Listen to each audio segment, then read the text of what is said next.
Ambati silks Kanchipuram sorry store now in Vijayawada. Exclusive పట్టు saris, సల్వాస్ and lehengas.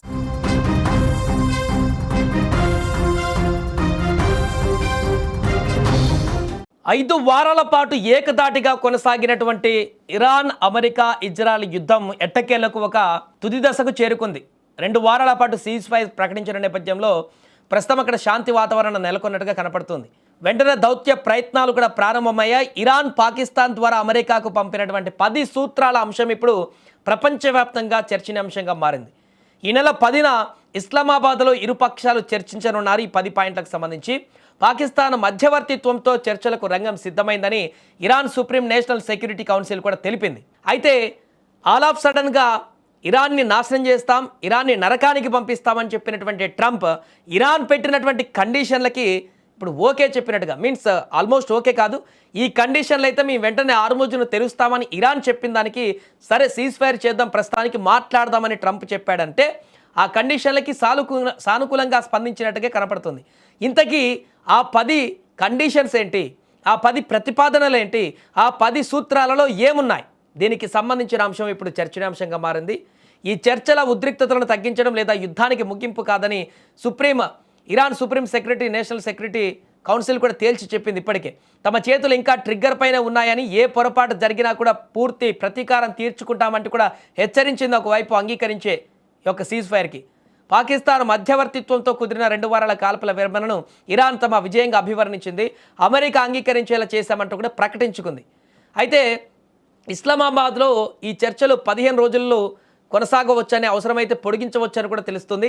ఒక సమగ్ర ఒప్పంద ముసాయిదాను కూడా ఖరారు చేయడమే దీని యొక్క ఉద్దేశంగా చెప్తున్నారు. కాల్పుల విరమణ సమయంలో సముద్ర మార్గాలలో పరిమిత సహకారం ఉంటుందని, ఇరానియన్ సాయుధ దళాల సమన్వయంతో హార్ముజ్ జలసంధి సురక్షిత ప్రయాణాన్ని చేస్తామంటూ కూడా సుప్రీం నేషనల్ సెక్యూరిటీ కౌన్సిల్ పేర్కొంది. ఇక ఇదిలా ఉంటే ఇరాన్ ప్రకటించినటువంటి, అంటే ప్రతిపాదించినటువంటి 10 కీలకమైనటువంటి అంశాలు ఏంటి, ఆ 10 సూత్రాలలో ఏమున్నాయి, ఆ సూత్రాలను అమెరికా అంగీకరిస్తే పూర్తిగా ఇరాన్ గెలిచినట్టుగా మారుతుంది యుద్ధంలో. ఇప్పటికే ఇరాన్ ప్రకటించేసింది ఆ సూత్రాలను, మా ప్రతిపాదనలను ఓకే చెప్తేనే మేము యుద్ధాన్ని ఆపుతామని చెప్పేసి దానికి సానుకూలంగా స్పందించారు. కాబట్టి ఇప్పుడు సీజ్ ఫైర్ ఒప్పందం జరిగింది ఆల్మోస్ట్ 2 వారాల పాటు.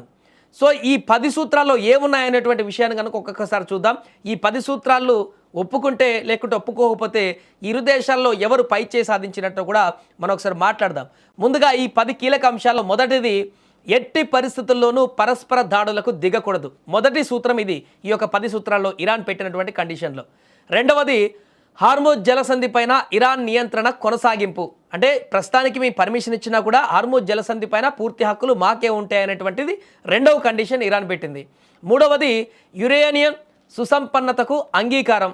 నాలుగవది, అన్ని రకాల ప్రాథమిక ద్వితీయ ఆంక్షల రద్దు. 5వ సూత్రము, 5వ కండిషన్, ఐక్యరాజ్య సమితి భద్రతా మండలి. 6వది, బోర్డ్ ఆఫ్ గవర్నెన్స్ తీర్మానాల రద్దు చేయడం. 7వది, ఇరాన్కు పరిహారం చెల్లింపు. చూడండి, ఇప్పటివరకు జరిగినటువంటి యుద్ధంలో 40 రోజులకు పైగా జరిగినటువంటి యుద్ధంలో మాకు జరిగినటువంటి నష్టానికి అమెరికా పరిహారం చెల్లించాల్సిందే అనేటువంటి నిబంధన కూడా 7వ సూత్రంలో మెన్షన్ చేయడం జరిగింది, ఇరాన్కు పరిహారం చెల్లింపు. 8, ఈ రీజియన్ నుండి అమెరికా సాయుధ బలగాల ఉపసంహరణ, అక్కడి నుంచి పూర్తిగా అమెరికా బలగాలు వెళ్ళిపోవాలి. ఇక 9వ కండిషన్, లెబనాన్లోని హిజ్బుల్లాతో కాల్పుల విరమణ, వారితో కూడా కాల్పుల విరమణ చేసుకోవాలంటూ 9వ కండిషన్. ఇక లాస్ట్ చివరిగా 10వ ప్రతిపాదన, అమెరికా ఇజ్రాయెల్ మిత్ర దేశాల బేస్ క్యాంపులను తొలగింపు. అమెరికా ఇజ్రాయెల్ సంయుక్తంగా ఎక్కడైతే బేస్ క్యాంపులు ఉన్నాయో వాటన్నిటిని కూడా తక్షణమే తొలగించాలంటూ కూడా 10వ కండిషన్ పెట్టారు. సో ఇది మొత్తం ఇరాన్ 10 కండిషన్లతోటి అమెరికాకు పంపించినటువంటి ప్రతిపాదన. ఈ యొక్క ప్రతిపాదనలు, ఈ యొక్క సూత్రాలను చూస్తే కంప్లీట్గా ఇరాన్ పూర్తిగా తన కంట్రోల్లోకి తీసుకున్నట్టుగానే కనిపిస్తుంది ఈ యొక్క అంశాలు కనుక చర్చల్లో కనుక ఓకే అయితే. ఎందుకంటే నష్టపరిహారం ఇరాన్కి చెల్లించడం కూడా, వారు నష్టపోయిన దానికి ఆ నష్టపరిహారం తీసుకుంటే ఆల్మోస్ట్ వారు ఎలాంటి నష్టం చేయకూడదు, ఎలాంటి యుద్ధంలో ఎలాంటి నష్టపోకుండా వారికి వారు రిటర్న్ అయినట్టుగా ఉంటుంది. అండ్ హార్ముజ్ జలసంధి పైన పూర్తి నియంత్రణ. ఇప్పుడు మొత్తం ఇష్యూ వచ్చింది హార్ముజ్ జలసంధి మీద, అక్కడ ఓపెన్ చేయాలని చెప్పేసి ట్రంప్ నరకం చూపిస్తా, ఇంకేదో చూపిస్తా, అంతం చూస్తా అని చెప్పినా కూడా పట్టు వదలకుండా ఇరాన్ అలానే కూర్చుంది. ఇప్పుడు కూడా అది మా కంట్రోల్లో ఉంటుంది అని చెప్పేసి అదే ప్రతిపాదన చేశారు. దానికి కూడా ఈ యొక్క సూత్రాలను మెన్షన్ చేయడం జరిగింది. బేస్ క్యాంపులన్నీ తొలగించాలంటూ అమెరికాకి హెచ్చరికలు జారీ చేసినట్టు కనిపించింది, అన్ని తీసేయాలని చెప్పేసి. ఇలా ఈ యొక్క 10 సూత్రాలన్నింటినీ కూడా ఇప్పుడు ఇరాన్ ప్రతిపాదించడం చేత అమెరికా మధ్యవర్తిగా పాకిస్తాన్ తీసుకువెళ్ళినటువంటి ఈ సూత్రాల ద్వారా చూసి ఈ 2 వారాల్లో చర్చించుకుందాం, ఈ చర్చల తర్వాత ఈ 10 సూత్రాల గురించి మాట్లాడుకో ఒక కంక్లూజన్కి వద్దామని చెప్పేసి అనుకుని కాల్పుల విరమణకి ఇప్పుడు అగ్రి అయ్యారు. ఈ 10 సూత్రాలలో కనీసం 5-6 అమెరికా ఒప్పుకున్నా కూడా ఆల్మోస్ట్ ఇరాన్ ఈ యుద్ధంలో గెలిచినట్టే అనేది చాలా స్పష్టంగా కనిపిస్తుంది. ప్రపంచవ్యాప్తంగా ఉన్న వాళ్ళందరికీ కూడా ఈ సూత్రాల్లో 5-6 ఒప్పుకున్నా కూడా అమెరికా తలొగ్గినట్టే. ఏ సూత్రాలు ఒప్పుకోకపోతే ఇరాన్ తగ్గేటువంటి పరిస్థితి లేదు.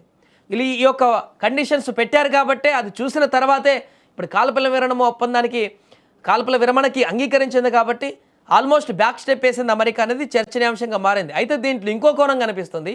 2 వారాల పాటు ట్రంప్ ఎలాంటి యుద్ధ వాతావరణం లేకుండా ఇరాన్ను నమ్మించి శాంతియుత వాతావరణాన్ని తీసుకొచ్చి ఆ తర్వాత ఈ 2 వారాల్లో ఆ తర్వాత జరిగేటువంటి భారీ యాక్షన్ ప్లాన్కి ఈ 2 వారాలు ఉపయోగించుకొని ఒక స్ట్రక్చర్ రెడీ చేసుకొని బ్లూ ప్రింట్ రెడీ చేసుకొని ఇరాన్ని పూర్తిగా కోలుకోలేకుండా మరొకసారి సీక్రెట్ అటాక్ చేయడానికి ఇదొక పై ఎత్తు కావచ్చు అని చెప్తున్నారు. మేబీ అలా ఉండకపోవచ్చు.